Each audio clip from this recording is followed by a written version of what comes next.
Welcome to 15 Minutes Health, your source for clear, evidence-based insights in nutrition, neuroscience, longevity, and everyday wellness. Each video delivers science you can trust, designed to help you build a stronger, healthier life, all in under 15 minutes. Subscribe to the channel so you never miss practical, science-backed tools that can improve your health for the rest of your life. We spend so much time thinking about how to age well. We're talking better diets, more exercise, new supplements, the whole deal.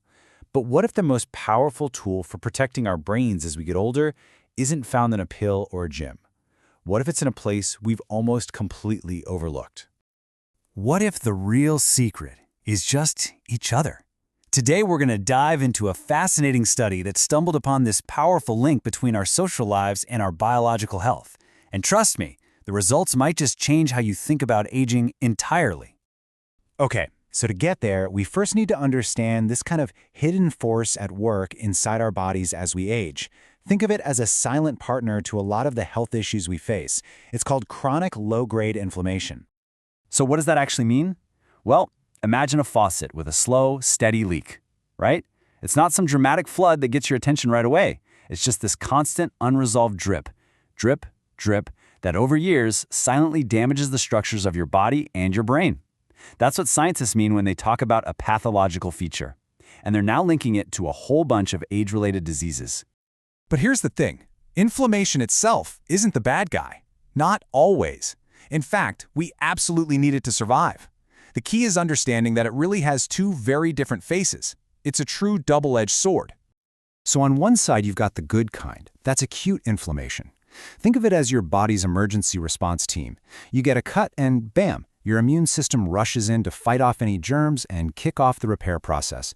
It's temporary and it's life-saving. But on the other side, you have the bad kind, chronic inflammation. This is when that response team just never goes home. The alarm bells are constantly quietly ringing in the background. And instead of healing, this persistent inflammation starts to drive the very chronic diseases we connect with getting older. So, the big question is, how do we combat this chronic, low-grade inflammation and protect our brains? Well, a really fascinating clinical trial called meta-analyses set out to find an answer, and they focused on an idea they thought would make a real difference. So let me tell you about who was in this study. They focused on a very specific group, 89 older Portuguese-speaking immigrants living in Luxembourg. Now, this is so important because this is exactly the kind of population that's often overlooked in aging research, which makes these findings extra valuable. All of them were over 55 and, crucially, were confirmed to be dementia-free at the start of the trial. All right, so the researchers divided them into two groups. The first group got put into a mindfulness-based stress reduction program, MBSR for short.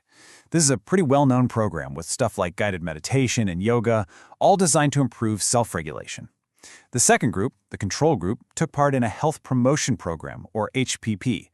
This involved more general health education and social activities, like, say, a watercolor painting session. So the stage was set for a classic scientific showdown.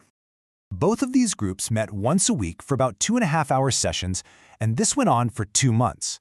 The whole time, researchers were collecting all kinds of data, everything from cognitive function to how stressed people felt. And when they finally crunched the numbers, whoa, they found something they did not expect at all. I mean, let's be totally clear about what they thought would happen. Based on all the prior research out there, the science team was convinced that the MBSR group, the mindfulness group, would show way bigger improvements in their mental and cognitive health compared to the general health education group. Yeah, they were wrong. And here it is, the big result. I mean, it was a huge success, just not the one they were looking for. Turns out, both the mindfulness group and the health promotion group saw these amazing drops in anxiety and stress levels, and there was no real statistical difference between them. The watercolor painters did just as well as the meditators. And this wasn't just some fluke in the data either. The participants themselves totally felt it. A staggering 80% of people in both groups rated their program as highly effective. So what in the world was really going on here? If the specific activity, meditation versus painting, didn't seem to matter as much as they thought, what was the real secret ingredient? Okay, this is where the story gets really, really good. The researchers had to look past their original idea and figure out what these two groups had in common. And the answer wasn't in what the participants were doing, but in the simple fact that they were doing it together. It turns out both programs, even with their different activities, shared these really key features. They both gave people a reason to leave the house, a structured time to meet up, and a community of people to do it with. That shared experience, that seems to have been the powerful medicine all along. And check out this quote from one of the participants about not liking the homework. It's so revealing, right? It shows that not every single part of the program was a perfect fit for everyone, and yet they still got these amazing benefits.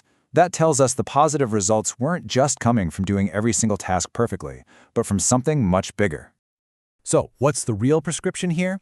Well, the study suggests that the secret sauce for healthy aging might just involve these 4 things: having structured sessions that give you a routine, sharing a purpose with other people, the simple power of social connection, and having some expert guidance along the way.